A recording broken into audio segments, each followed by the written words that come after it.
So I've just had time to reflect for a bit on Job 39, and I needed some context. So what I usually do when I need to understand a conversation that is happening, that is like, it's like you're overhearing a conversation, but you were not privy to everything.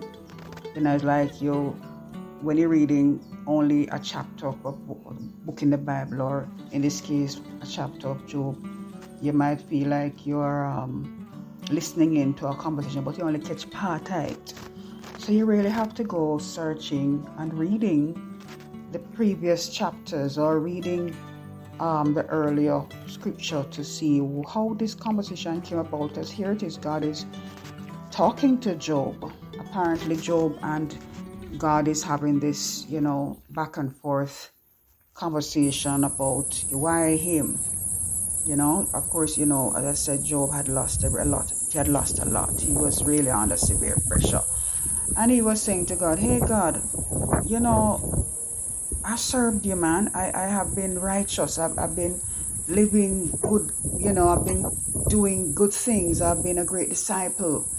And yet you make this happen to me? How is that? I'm suffering. How is it that you let Satan set on this disease for me? How is it that you let Satan kill my kids? How is it that you let Satan destroy every single thing that I worked for all my life? Took my wealth and even turned my wife against me. How is it that I invested so much in the ministry and I've been a good guy? I've walked the chalk line all these years, and this happens? What? Because you're God?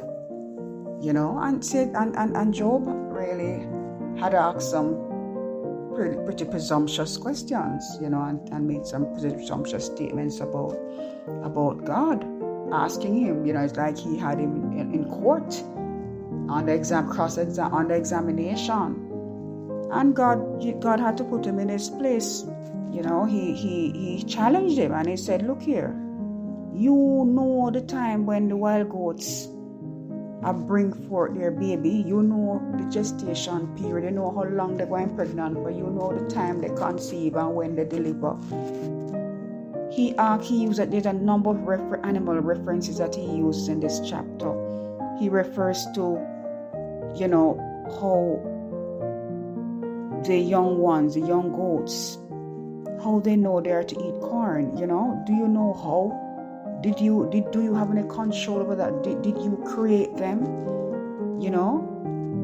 He makes references to the wildness of certain animals, wild ass. Who had sent out the wild ass free?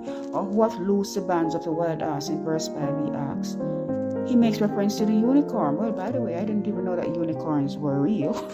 So I've learned something here. So they're not just mythical creatures, they are real. If God is here referring to the unicorn. The wildness of these animals. He's saying, I put wildness in these beasts. You will never be able to tame. Although we see it happening now. But these beasts, like donkeys and unicorns and so on, weren't meant to be tamed. You can't tame a lion, really. You can put him in a pen, and you can keep them there for years. But at some point, there's something in that lion, there's something in that tiger that will eat your head off if you put your finger in there. If you jump into that lion's pen, that animal's instinct is to destroy and to be aggressive. And God is really asking these seemingly rhetorical questions, because really and truly Job can't answer them. Will you trust the unicorn with your harvesting? Would you put a unicorn in the field and tell him to pull and cut the field? You can't do that with a unicorn. Would you give? What about the peacocks? Would you prefer to be a peacock or prefer to be an ostrich? An ostrich have no sense. Clearly, they are magnificent, but they are not smart. They will put their heads in a hole. They will leave their eggs open for other animals to destroy them. But they are magnificent animals. An ostrich can kick you to death. They are powerful. And who created those animals like that? God. He placed instinct inside them. He placed that aggression, that ferociousness, that desire to preserve themselves in the jungle.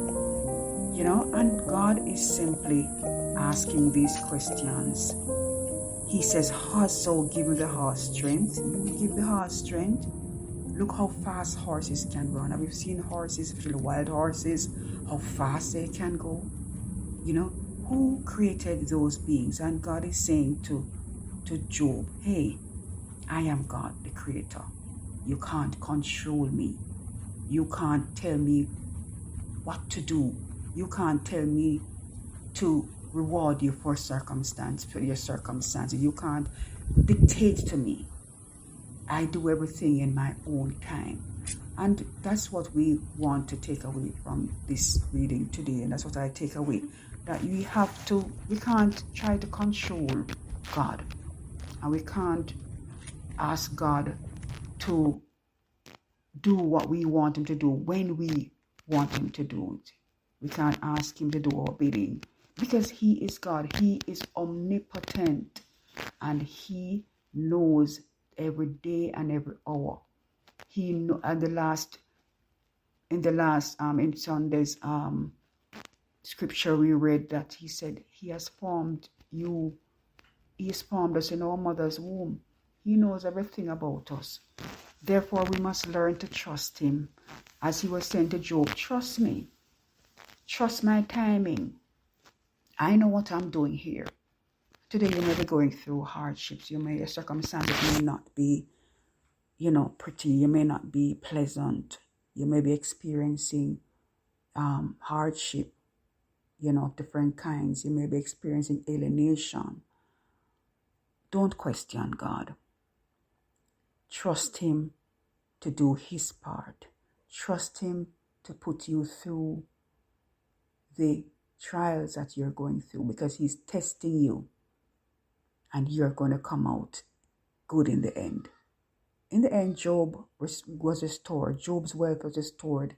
He lived to be many, many years. He had more children. He had grandchildren. He got more than he had bargained for. He got more than he had lost. God restores, and his promises are true. And we need to remember that.